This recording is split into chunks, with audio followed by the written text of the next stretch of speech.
Hey everyone, I'm Mitch Durfee, and I have a story for you.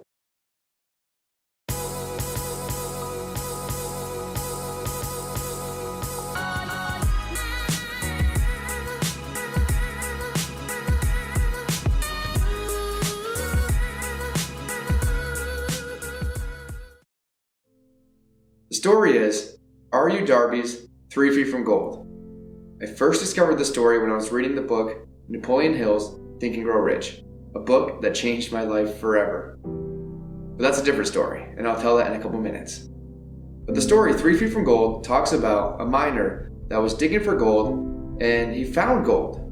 Now after a little while, he ran out of gold. So what that means is, sometimes you'll find success, but the success will run out. It's important not to give up when the success runs out, or if you lose track of the gold. Well, R.U. Darby did give up eventually, and when he ran out of gold, he saw a junk man coming by, and he ended up selling his digging equipment to him for a couple $100s. Now this junk man, seeing a great deal, took him up on that offer and bought the equipment from him. Well, the junk man, not knowing anything about mining, did know a little bit about business and success. So the first thing he did was he went and spoke to an engineer, a mining engineer. And that engineer told him, oh, all you have to do is dig 3 feet in the other direction and you'll find the gold vein. Because everyone knows that gold veins run in a straight line. So what happened with R.U. Darby was he came up to the gold, dug through it, and came out on the other side. All he had to do was go back, turn 90 degrees, and he would have been right back on the gold mine. Now this gold vein still produces gold for Fort Knox today. So if you ever feel like you're not getting success as fast as you want it, sometimes you have to check in with a mentor or coach or someone that already has expertise in that industry. Now the reason I'm sharing this story with you today is because I found these experts in books. Anytime I've ever bounced up against a challenge, whether it's through management, personal development, growth, real estate investing, or anything else I'm doing in business, I look to the books. Where else can you compress 10 years of knowledge into a few different pages? Napoleon Hill was such a wise man. There was actually a letter that he wrote home to his wife during these difficult times. And this letter stood out to me, and I want to share that with you guys. So, while Napoleon Hill was going through his struggles and challenges and working on this book, he was turned down by 15 to 20 different publishers before he finally achieved anything. And while he was in this deepest, darkest moment of his time, much like R.U. Darby when he was so close to reaching that goal, Napoleon Hill decided to persevere.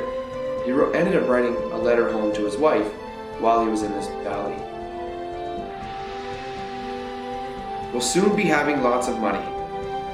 Leave it to me to go get it. But meanwhile, encourage me. Tell me you think I can. You have no idea what it's like when not a soul on earth encourages you, and all the negative forces pour in. It takes superhuman strength and will to throw them off. I'd give anything if I could have someone tell me that I could succeed. Even if they didn't believe it themselves. I say it to myself, but it's not the same. As if it came from an outsider. The inner self of me denies it. Do you understand what I'm going through? Do you? Well then perhaps you can sympathize with me and send me just a little bit of encouragement. It would go over in a big way, and one day I'll bring home the bacon. Now, the lesson here is that everyone faces challenges. But the truth is, why give up when you're 3 feet from gold? This is one of the things that, again, Napoleon Hill was a turning point for me in my life while being overseas and feeling like I wasn't really on the path that I wanted to be on. Now, if you're on the path that you don't want to be on, maybe a book will help you get past that point. Think and Grow Rich was a book that changed my life because when I first discovered this book, I was sitting in between two toolboxes in Afghanistan. I really thought that I was going to be there for the next couple years. Now for me, being overseas as a soldier and as a contractor was something I always wanted to do. But it got to a point in time where working 84 hours a week, doing the same exact thing every single day, 7 days a week, 12 hours straight, just got to a point where it almost felt like I was in prison.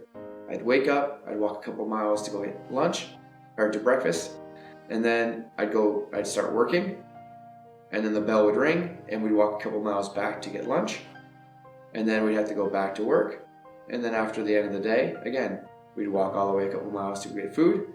That was the continuous routine that we were in. And when you're there really isn't much to do. So I started reading books. And the first book I read was Napoleon Hill, Think and Grow Rich. And this is why it changed my life entirely. Because at the time, I wasn't really happy. I wasn't really fulfilled. I always felt like there was something else I could be doing.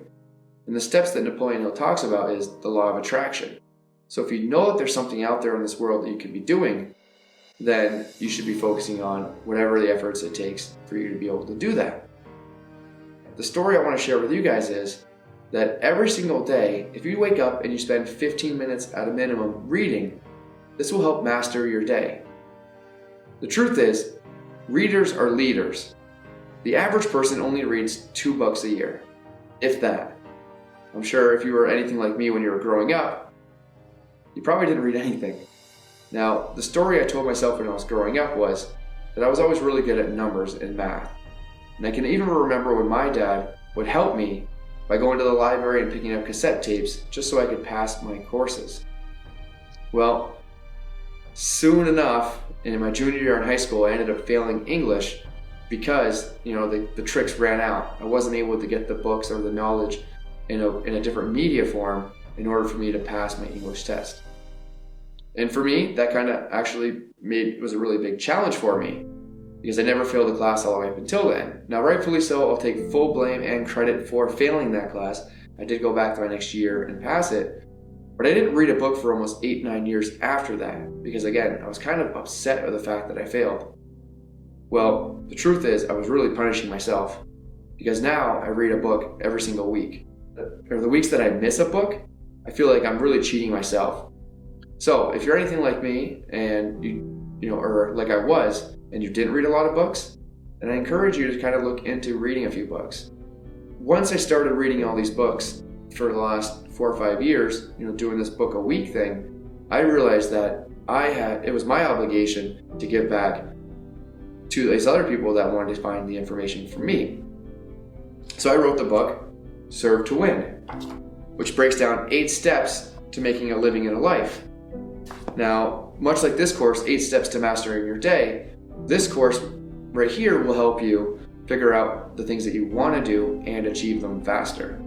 Just like if you read for 15 minutes a day, it's going to help you get to wherever you're going on a much faster path. Now, going back to that readers are leaders, it's been said that as the average person only reads 2 books a year, CEOs and people that are running the largest companies in the world are reading between 50 and 60 books a year. Now, I can definitely attest to the income difference between reading and not reading. When I was in the Army deployed to Iraq, I made $28,000 a year. When I started reading a book a week, it really increased my income. So, I hope you understand why it's so important for you to be reading for at least 15 minutes a day.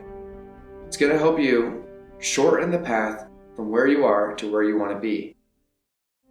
If we look at the most successful people in the world and we notice that they are reading 50 to 60 books a year, wouldn't it be smart for us to align with them and do the same thing? Especially if we can compress 10 to 15 years worth of knowledge into a few pages. 7 days. If you can take someone's experience in their entire life and can compress it into 1 week, doesn't that give you an advantage with whatever you're looking to do? I hope you enjoyed this 8 Steps to Master Your Day course, reading for 15 minutes a day. Thank you so much. For more information, check out MitchDurfee.com. Napoleon Hill changed my life. Maybe a book will change yours.